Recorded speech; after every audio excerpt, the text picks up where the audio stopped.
Thân chào cả nhà, không nên xem chùa đâu đó. Nhớ đăng ký, like, comment để ủng hộ team nha. Khi thời tận thế đến, khi bàn tay của mỗi người chạm vào một đồ vật cuối cùng nào đó sẽ trở thành vật phẩm dị năng. Và thứ cuối cùng tôi chạm vào là điện thoại di động. Muốn ăn gì đó, tôi đói rồi, có thể biến thành đồ ăn ngon bất cứ lúc nào. Nhiệt độ cực lạnh, một trong những đồ giữ ấm của tôi sẽ trở nên ấm áp nhất. Đối với việc xác sống virus không tồn tại, tôi có phần mềm diệt virus, mà lúc này, khi tôi trùng sinh lại lần nữa, hồi phục tinh thần tại chỗ, tôi lập tức kiểm tra điện thoại di động. Đúng 18 giờ, còn 1 giờ nữa là đám thây ma bùng phát. Tôi phải nhanh lên, đi mua một cái điện thoại dung lượng lớn hơn một chút. Sau đó tôi đi thẳng đến cửa hàng gần nhất, cho một chiếc điện thoại di động mới nhất và tốt nhất với dung lượng lớn nhất.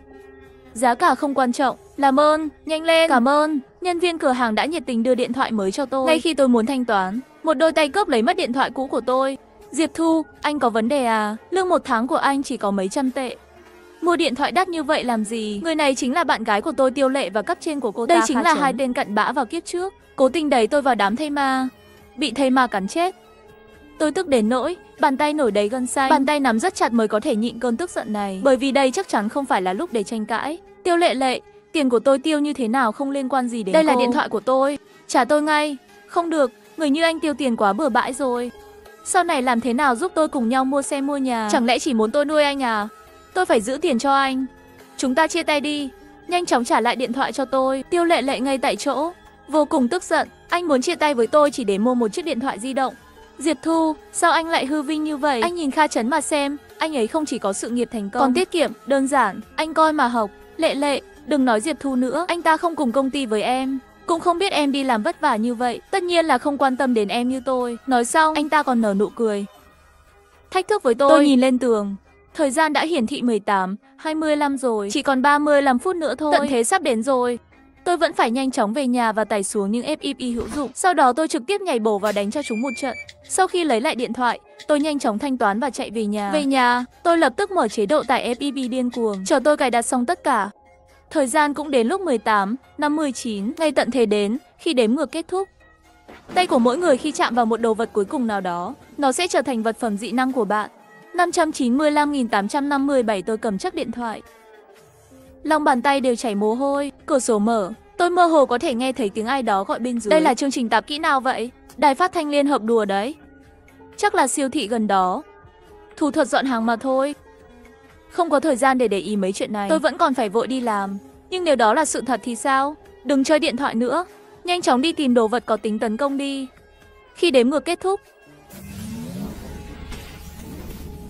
điện thoại vẫn còn yên lặng trong tay tôi. Trong lòng tôi vừa suy nghĩ, trang điện thoại trôi nổi trong không khí. Điện thoại của tôi thực sự thức dậy thành một món đồ dị năng.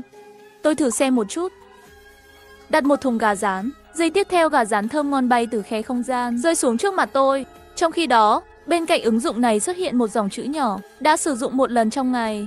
Trong khi tôi rất phấn khích khi ngồi lật ngược trong phòng, Tiêu Lệ đã gửi video gọi. Ngay khi kết nối, anh ta không thể chờ đợi chỉ bảo tôi nhanh. Camera quay quanh phòng một vòng. Sau khi làm theo, bên kia truyền đến tiếng cười đắc ý. Diệp Thu, ngoài gà rán trong phòng của anh, không có gì để ăn à? Anh có biết không, vì tất cả chúng ta đều có thể có sức mạnh, động vật và thực vật bên ngoài nhất định sẽ biến dị. Bây giờ ra ngoài tích trữ hàng cũng không kịp rồi. Có vẻ như cô có rất nhiều thức ăn. Tiêu Lệ lập tức đặt camera vào một góc phòng. Cũng nhờ có anh. Lần trước không phải anh nói chuyển đến chỗ tôi sao? Thay đổi địa chỉ mua đồ ăn sang chỗ tôi. Mấy thứ này tôi ít nhất có thể trụ được nửa tháng. Tôi hỏi với giọng điệu chả quan tâm, cho nên cô gọi số điện thoại này là muốn chia cho tôi ăn. Tiêu Lệ nghe thấy lời này, giọng điệu vội vàng: anh đừng hòng. Sau đó, một bàn tay nam sinh ôm qua vai Tiêu Lệ. Sau đó xuất hiện trong ống kính. Ai bảo anh chia tay với một cô gái tốt như Lệ? Bây giờ đừng mong Lệ bảo vệ anh nữa, cũng đừng mong được chia thức ăn. Tiêu Lệ đắc ý cười. Vật phẩm dị năng của chúng tôi là dao làm bếp và bật lửa. Của anh là gì? Tôi nhìn xung quanh. Nói bừa, khi lúc tiếng máy móc vang lên, tôi đang ngủ. Vì vậy, những gì anh chạm vào là một chiếc chăn ngủ trưa. Tiêu Lệ còn muốn mở miệng chế giễu cái gì nữa. Nhưng lúc này video tự động tắt, tôi bị kéo vào một nhóm. Nhóm này không giống với nhóm bình thường, bởi vì số lượng người đã tăng vọt. Đã hỏng rồi. Các vật phẩm sức mạnh không phải của con người có liên quan đến giao tiếp. Xin chào mọi người, tôi là bộ phận tuyên truyền của SIT. Tên tôi là Tiểu Chu, vật phẩm sức mạnh của tôi là về chức năng giao tiếp. Có thể đặt một khu vực rộng người, kéo vào một nhóm, dễ dàng đăng thông báo chính thức, cũng để các bạn lần đầu tiên biết tình hình mới nhất của thế giới bên ngoài. Vì vậy, kéo các bạn vào nhóm, Bây giờ mỗi người trong số các bạn sẽ có danh thiếp của mình. Thay đổi thành vật phẩm sức mạnh của riêng bạn, như búa tạ ngang đòn bẩy trường vĩ. Có một đồng nghiệp trong bộ phận của chúng tôi khi đếm ngược kết thúc tình cờ cầm đơn hàng giao hàng, vì vậy anh ta có thể đặt hàng chính xác theo tên. Mỗi người đã thay đổi tên. Tất cả sẽ nhận được vật tư đơn giản do ship của chúng tôi cung cấp. Xin đừng hoảng sợ chúng tôi. Chúng tôi nhất định sẽ cố gắng hết sức để đảm bảo nguồn cung cấp. Dự kiến sẽ được cung cấp 3 ngày một lần. Mọi người đều nghe lời đổi tên. Tôi cũng đổi tên Phin thành chăn trải dài trên mặt trăng. Vài giây sau, một túi siêu thị xuất hiện từ hư không. Sau khi tôi mở ra, tôi tìm thấy một mấy chai nước và một ít rau. Vài giây sau, Kha Trần không thể chờ đợi được, tắc tôi và Tiểu Chu. Chân lông có sức mạnh đặc biệt trông như thế nào? Là để ấm hơn à? Xin hỏi người phụ trách, những người vô dụng như thế này cũng sẽ phân bổ tài nguyên sao? Bạn biết đấy, tình hình bên ngoài bây giờ không rõ ràng. Xác sống trong phim cũng có thể xuất hiện bất cứ lúc nào. Nguồn cung cấp phải được phân phối cho những người quan trọng ngay từ đầu. Đúng vậy, sau này đánh quái, chắc chắn phải dựa vào chúng tôi. Những người có vật phẩm sức mạnh công kích, tôi đề nghị dựa theo mức độ mạnh mẽ của vật phẩm quyền năng. Phân chia vật tư, lập tức không ít người đồng tình. Sự ích kỷ của con người được thể hiện đầy đủ vào thời điểm này. Có lý, ai đóng góp nhiều thì nên nhận nhiều. Nếu không chúng tôi, khi đánh quái không có thể lực thì phải làm sao? Tiểu Chu không biết đang làm gì, không trả lời ngay lập tức. Lúc này lời nhắc bật lên trong nhóm. Đùa đinh đán cố gắng sửa đổi tên nhóm. Thất bại, trừ điểm nhóm 1 điểm, còn lại 9 điểm. Trình Duyệt bàn chảy đánh răng cố gắng sửa đổi danh thiếp nhóm. Không thành công, trừ điểm nhóm 1 điểm, còn lại 9 điểm. Chắc là do nhóm chủ thiết lập, danh thiếp nhóm chỉ có thể sửa đổi 1 lần, ngăn người khác thay đổi tên vật phẩm dị năng. Nhưng nhóm điểm này là cái gì? Sau đó có người chĩa mũi giáo vào. Là mày đã đắc tội với Kha Trần đó phải không? Mối thù riêng của các người có thể giải quyết riêng tư không? Bây giờ, làm hại chúng ta những người vô tội đều bị liên lụy. Hiểu rõ vấn đề chút đi. Cút khỏi nhóm cho nhanh. Tôi sắp đánh máy muốn nói lại. Chủ nhóm đã lên tiếng. Mỗi đám đông, tất cả đều có quyền phân phối hàng hóa bình đẳng. Xin đừng khiêu khích trong nhóm. Người 6 phạm sẽ bị điểm nhóm mặc định cho mỗi người là 10 điểm. Khấu trừ 6 phạm, đóng góp thêm điểm. Sau này có thể đổi vật tư vũ khí. Trong nhóm lại yên tĩnh. Có người cẩn thận hỏi, xin hỏi nhóm chủ, chúng tôi có thể tự đi mua vật tư không? Về nguyên tắc, ship không hạn chế tự do. Nhưng theo thông tin đáng tin cậy, bên ngoài không an toàn, nhắc nhở tránh ra ngoài càng nhiều càng tốt. Bây giờ là 7 giờ rưỡi tối. Nghĩ một chút, tôi vẫn chọn nói chuyện riêng với Tiểu Chu. Bắt đầu từ 8 giờ sẽ hạ nhiệt, giảm 2 độ mỗi giờ. Bạn có thể thông báo cho mọi người thực hiện các biện pháp giữ ấm. Tiểu Chu trực tiếp gọi điện thoại. Giọng anh ta đầy phấn khích. Vật phẩm sức mạnh của anh có liên quan đến dự báo trước không? Chỉ là biết phương diện thời tiết mà thôi. Nhiệt độ sẽ giảm xuống âm 50 độ trong 3 ngày đầu tiên. Bắt đầu từ ngày thứ tư sẽ vào chế độ nhiệt độ cao. Nhiệt độ tăng lên đến 50 độ, cũng là 3 ngày liên tiếp. Ngày thứ 7 là mưa lớn, phía sau tạm thời không rõ ràng. Tôi chỉ có thể biết thời tiết trong 1 tuần. Rất cảm ơn thông tin bạn cung cấp. Nếu xác nhận là thật, tôi lập tức cho bạn điểm nhóm. Anh ta nhanh chóng gửi thông báo nhóm trong nhóm và nói với mọi người rằng những thông tin này đều là tôi cung cấp.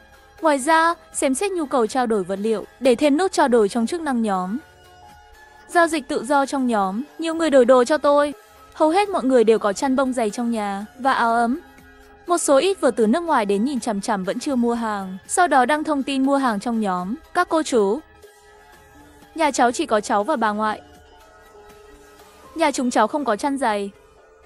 Tiền tiêu vặt của cháu là 103 tệ. 6 xu có thể bán cho cháu một chiếc chăn dày không?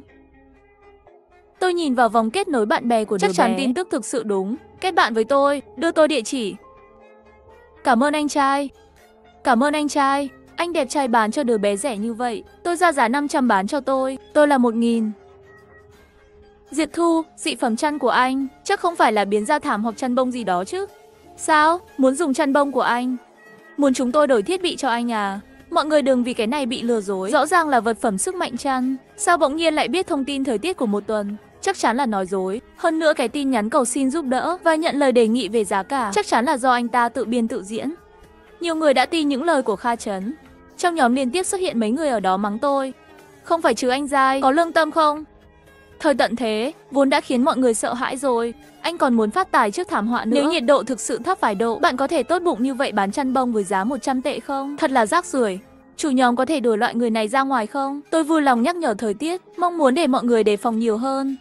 Không có lý do gì để bị mắng. Đúng vậy, tôi là kẻ nói dối. Các bạn đừng mua chăn bông nhé. Hy vọng khi đến lúc đó bị đóng băng thành tác phẩm điêu khắc băng thì đừng có kêu đó. Sau đó tôi thêm cô bé làm bạn. Sau đó cô bé nhanh chóng chuyển tiền cho tôi. Anh ơi, anh ở đâu? Trong nhóm nói tôi thành như vậy rồi. Em không sợ tôi là kẻ nói dối sao? Không sợ, bà em già rồi. Em không thể mạo hiểm. Tôi đã trả lại tiền. Nếu là một đứa trẻ hiếu thảo, em gửi địa chỉ đến đây đi. Tiền này em cứ giữ, chờ ngày tận thế kết thúc. Em có thể mua chút đồ ăn. Sau đó tôi mở trang điện thoại di động, chọn mặt sau, nhập địa chỉ của bé gái. Ngay khi đặt hàng, hệ thống phát ra báo động. Lỗi chương trình báo động. Tôi sửng sốt, sau đó chọn địa chỉ của mình. Giây tiếp theo, chăn rơi xuống đất. Siêu năng lực. Chỉ sử dụng cho bản thân. Cảm ơn đã phối hợp. Tôi chỉ có thể chấp nhận. Sau đó nhìn vào chiếc chăn vừa mua. Tôi đang chuẩn bị sử dụng chức năng giao dịch nhóm. Lúc này đầu lóe sáng. Bạn học Tiểu Ái, tôi dùng Airbnb gì có thể tặng chăn của tôi cho người khác. Bạn có thể sử dụng chức năng gửi thư trên điện thoại của bạn. Tôi mở ra xem, tin thấy trong tùy chọn gửi. Thật sự có một chức năng gửi hàng. Sau đó tôi đưa ống kính điện thoại về hướng chăn bông. Chăn bông chuyển thành ánh sáng chẳng biến mất không thấy đâu. Giây tiếp theo, cô bé gửi tin nhắn. Anh trai, anh giỏi quá. Em nghe thấy bụp một tiếng. Chiếc chăn bông này đã xuất hiện ở nhà chúng em rồi. Nhận được là được rồi. Sau khi kết thúc chat, tôi lại đặt hàng cho mình rất nhiều thứ. Cứ như vậy đến tối, trong nhóm có người hỏi, các bạn có cảm thấy hình như lạnh hơn lúc nãy một chút không? Không phải là thằng nhóc vừa nãy nói đúng chứ? Hạ nhiệt xuống âm 50 độ.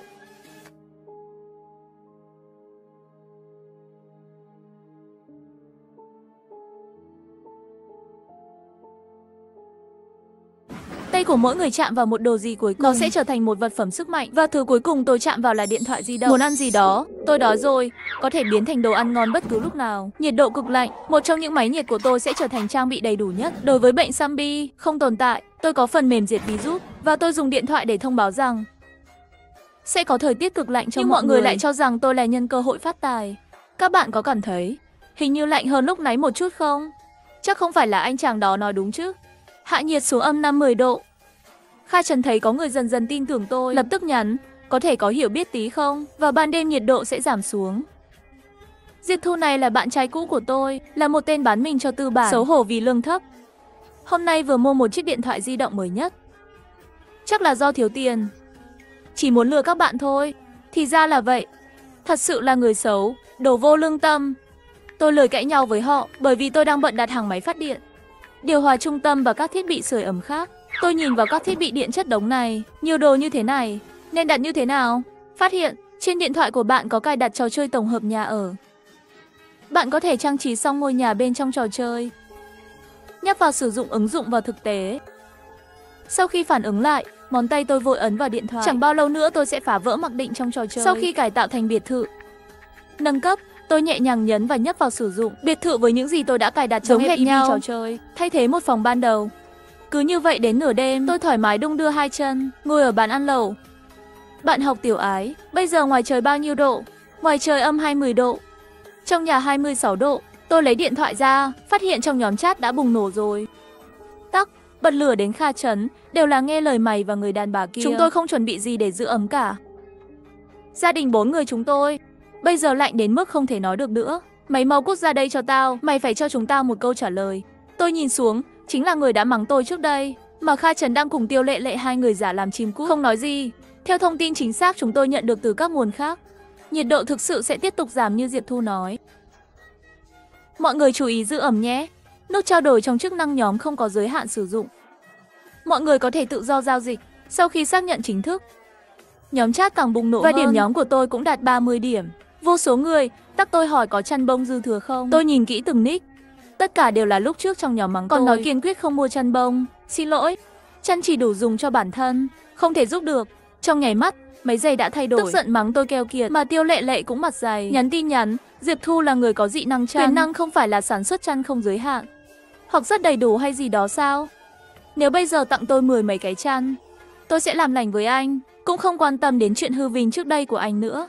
Mặt mũi cô có từ đâu thế? Chẳng lẽ cô nghĩ rằng mặt của cô có thể so với đồ dùng dựa? Tôi coi như đã nhìn thấu anh rồi. Tôi không lấy miễn phí, tôi lấy 5 cái bánh mì và một chai nước để đổi hàng chục cái chăn. Giờ được rồi chứ? Nhanh lên! Chỗ anh chỉ có mấy miếng gà rán, làm thế nào để vượt qua thời tiết cực kỳ lạnh trong vài ngày tới? Chỉ 3 ngày thôi, nói ra vẫn là anh có lợi hơn. Ngay khi tôi định nhắn tin từ chối, lúc đó Tiêu Lệ Lệ lại gửi tin nhắn. Không được, tôi nghĩ kỹ lại, tôi thua lỗ rồi. Cho anh 3 cái bánh mì và một chai nước. Anh đưa chăn nhanh lên. Bên này tôi đang chết cóng rồi đấy. Tôi không đổi. Sau đó tôi gửi ảnh lẩu và thịt nướng và trà sữa, trái cây các loại đồ ăn ngon. Tất cả đều chụp ảnh gửi qua. Ông đây có đồ ăn. Tiêu Lệ Lệ thấy tôi có nhiều đồ ăn như vậy, lập tức gọi video đến. Diệp Thu, tại sao anh có nhiều thức ăn như vậy? Đồ uống trái cây. Và ngôi nhà của anh sao lại thay đổi rồi? Anh ra ngoài rồi à? Liên quan gì đến cô? Tiêu Lệ Lệ sau khi bất ngờ, nhanh chóng thay đổi sắc mặt dễ chịu. Diệp Thu, trước đây là tôi không đúng. Anh là người em yêu nhất. Trước đây anh mua điện thoại di động, em tức giận không phải là không cho anh mua, là em nghĩ thứ này nên là em tặng cho anh mới đúng. Em chỉ muốn làm anh ngạc nhiên. Chuẩn bị lén mua điện thoại mới tặng cho anh. Phải không? Vậy làm thế nào để cô giải thích rằng bây giờ vẫn còn bên cạnh cô là cái tên Kha Trần đó? Nghe vậy, Tiêu Lệ Lệ vội vàng đẩy Kha Trần ra. Diệp Thu, xin lỗi, vừa rồi em cũng quá lạnh mới sưởi ấm như vậy. Còn nữa, em và Kha Trần thật sự là đồng nghiệp bình thường. Không có gì đâu.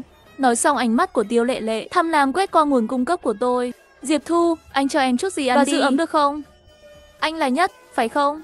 Đúng lúc này bên ngoài bỗng nhiên truyền đến tiếng kêu gào. Tôi lập tức tắt video, đến chỗ cửa sổ nhìn ra ngoài, phát hiện bên ngoài chính là thây ma.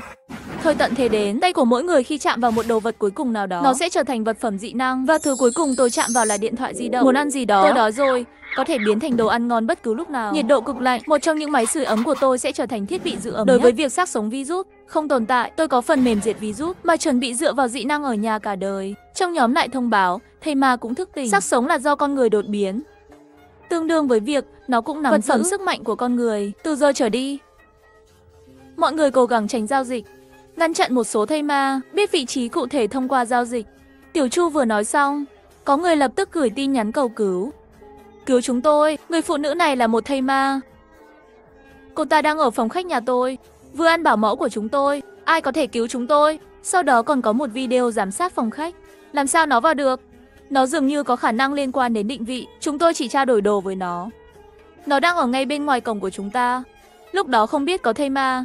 Chúng tôi không nghĩ nhiều, vừa mở cửa, nó cắn đứt cổ bảo mẫu nhà tôi. May quá, không giao dịch với người này. Chúng tôi đã gửi người qua rồi. Bạn lấy thứ gì đó chặn cửa phòng ngủ trước. Bạn ra ngoài và đóng cửa lại thì sẽ an toàn. Cậu có sức mạnh chăn, không cung cấp cho chúng tôi chăn bông thì thôi. Bây giờ còn lộn xộn nữa, xác sống ở trong phòng khách. Cậu muốn họ ra ngoài để giết chết họ à? Những người không cho chúng tôi chăn là không có lương tâm. Loại người này nói như vậy không có gì lạ.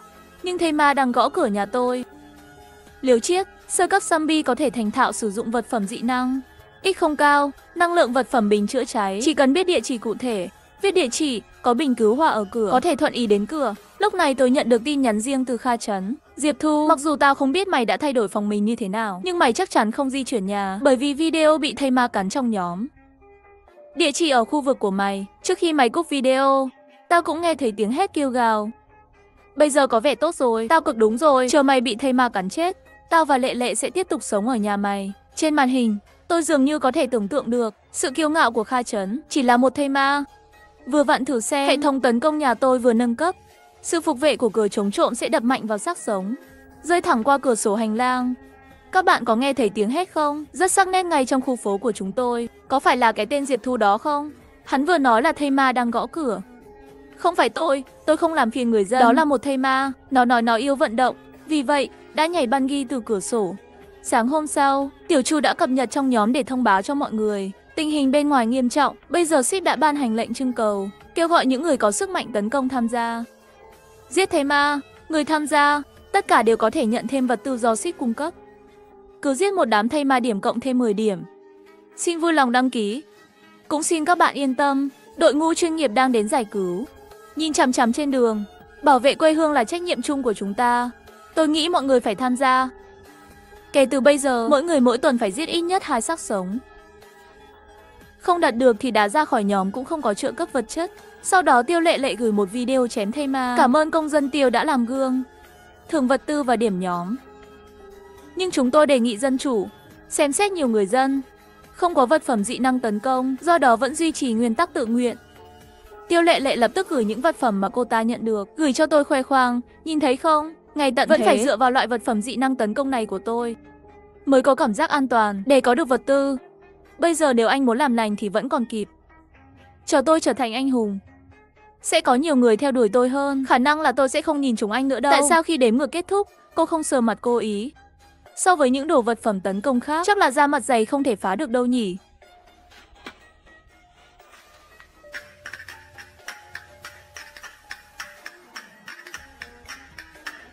Diệp Thu, anh đừng đắc ý, anh chỉ dựa vào ngôi nhà đó thôi. Gặp phải thây ma, anh căn bản không có năng lực tự bảo vệ. Ngày qua ngày, nguồn cung cấp mà ship có thể gửi cũng ngày càng ít đi. Có người cũng có tâm tư sai lầm. Các bạn cẩn thận, anh Nhất Sở Đao, hắn đã thay đổi giấy chứng nhận nhà của tôi, cướp nhà tôi.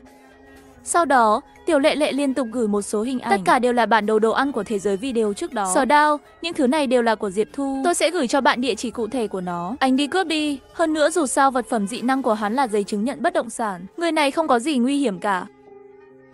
Nhưng tôi phải lấy giấy chứng nhận tài sản của anh ta trước. Tên phiên bản thủ công, cuối cùng đóng dấu mới có hiệu lực. Tôi có giấy chứng nhận nhà của anh ta, tôi sẽ đưa cho bạn. Trên đường vừa vặn có thể đánh thây ma bảo vệ bạn. Chỉ cần đồ chia cho tôi một ít là được. Lúc trước Tiêu Lệ Lệ nói giữ hộ tôi, lấy đi giấy chứng nhận bất động sản của tôi. Đến lúc đó chúng ta chia năm, mà Tiêu Lệ Lệ đang dẫn theo đến cho tôi cướp vật tư. Nhưng họ không biết, tôi đã chuẩn bị một món quà lớn cho họ rồi. 3 người họ đến trước cửa nhà tôi, phát hiện thấy cánh cửa mở, một mặt nghi ngờ, nhưng bọn họ cũng không nghĩ nhiều liền sải bước vào. Và tôi cũng đã chọn một trò chơi sinh tồn trong phần mềm trò chơi. 3 người họ vừa đến trước mặt tôi trực tiếp nhấp vào bắt đầu trò chơi. Một khoảnh khắc, họ được gửi đến một khu rừng hoang vắng. Xử lý xong 3 người bọn họ, Tiểu Chu đã gửi tin nhắn trong nhóm, đội cứu hộ đã đến. Bắt đầu hoạt động dọn dẹp. Mọi người, bình minh đang ở phía trước. Tin nhắn này được gửi đi, mọi người đều vui lên, đều gia nhập đội ngũ tiêu diệt thây ma. Tôi không muốn quan tâm.